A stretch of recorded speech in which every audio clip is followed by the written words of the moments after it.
તમારે બધાને શું કરવાનું? બટન દબાવો, બટન દબાવો, બટન દબાવો, બટન દબાવો. આપણું નિશાન ઉડતો પોપટ, ઉડતો પોપટ.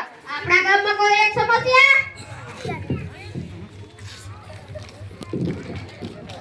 અરે હા, અરે હા સાહેબ, આપણા પાણીનો પ્રશ્ન છે, પાણીનો.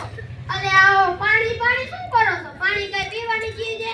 પીવો પેપ્સી પીવો, થમ્સ અપ પીવો, કોકા કોલા પીવો. તો બોલો પાણીની સમસ્યા દૂર ને? હા સાહેબ, હા.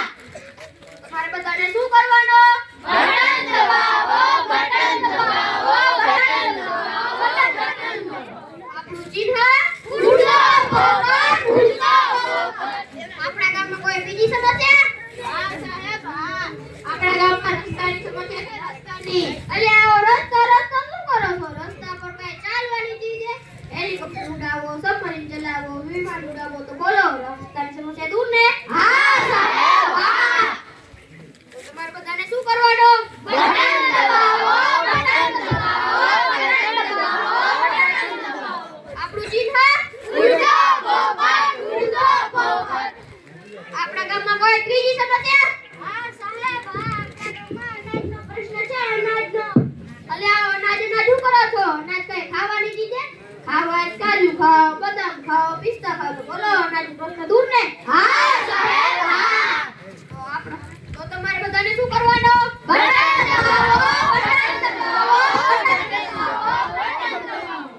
આપણું ચિહ્ન ઉડતો પોપટ, ઉડતો પોપટ. તો આપણા ગામમાં કોઈ ચોથી સમસ્યા? હા સાહેબ, હા. આપણા ગામમાં વીજળીની સમસ્યા છે, વીજળી આવે ને જાય, આવે ને જાય. અરે આ વીજળી શું કરો છો? વીજળી કઈ બાળવાની ચીજ છે? બાળો હોય અગરબત્તી બાળો, મીણબત્તી બાળો, રાત્રે ચંદા મામાને બાળો, દિવસે સુરજ દાદાને બાળો. તો બોલો વીજળી સમસ્યા દૂર ને? હા સાહેબ, હા. તો તમારે બધાને શું કરવાનું? બટન દબાવો, બટન દબાવો, બટન દબાવો, બટન દબાવો. આપણું ચિહ્ન ઉડતો પોપટ, ઉડતો પોપટ. આપણા ગામમાં કોઈ પાંચમી સમસ્યા? પ્રશ્ન છે ગંદકીનો. અલે ગંદકીનો પ્રશ્ન બહુ ભારે છે. પાણીનો પ્રશ્ન, રસ્તાનો પ્રશ્ન, આ બધા ટીવી વધારે છોડ કર્યા. પણ પાણી ગંદકીનો પ્રશ્ન તો બહુ જ ગંભીર છે. ભારત સરકાર દ્વારા 2 ઓક્ટોબર 2024 થી એક મિશન ચલાવવામાં આવ્યું છે. જેનું ઉદ્દેશ્ય છે કે ભારતને સ્વચ્છ બનાવવો અને ભારતના દરેક ગામડાને સ્વચ્છ રાખવા. તો બોલો તમે ગંદકી નહીં કરો ને? હા સાહેબ, હા.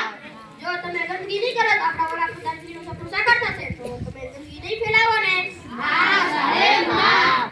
તો આપણા ગામમાં કોઈ છઠ્ઠી સમસ્યા? હા સાહેબ, હા. આપણા ગામની શાળામાં ગેરહાજર બાળકોનું પ્રમાણ વધારે છે. આના માટે તમે જિમ્મેદાર હો. જો તમે વાલીઓ તમારા બાળકને મજૂરી પર લઈ જાઓ અને તેને નિયમિત શાળાએ ના મોકલો તો તે ગેરહાજર રહે જ ને. જો તમે તમારા બાળકને મજૂરી પર ન લઈ જાઓ અને તેને નિયમિત શાળાએ મોકલો તો તેનું શિક્ષણ સુધરશે અને તમારા ગામનો વિકાસ થશે. તો બોલો તમે તમારા બાળકને શાળાએ મોકલશો ને?